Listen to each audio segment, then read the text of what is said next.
Kwa nini umevunja makubaliano yetu mimi na wewe? Panda juu. Makubaliano gani?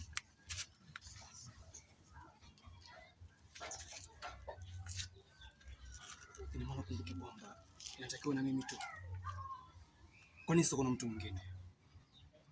Kwa nini ukumbuke masharti ambayo tukubaliana mimi na wewe?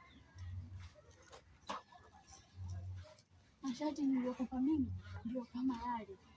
Masharti? Sasa masharti gani hayo? Ya kunisaliti au?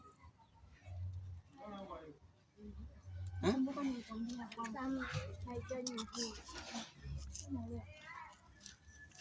Na ukikubali kitu ambacho nimekwambia, mimi na wewe tunaweza kuwa kwenye mahusiano milele.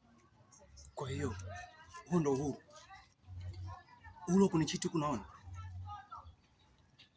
Unajua nini? Mimi nakupenda sana. Ndio maana nakuambia kwa kila kitu. Mimi napambana. Mimi mtoto wa kiume, najituma kwa ajili yako. Lakini kwa nini unifanyie hivyo? Jaribu kujali basi.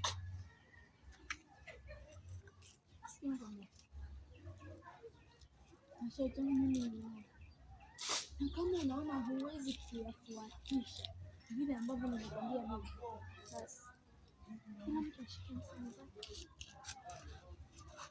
na ufanye kama tulivyokuonana. Sawa? Kwa nini? Masharti sana kushinda. Lakini mimi nakupenda.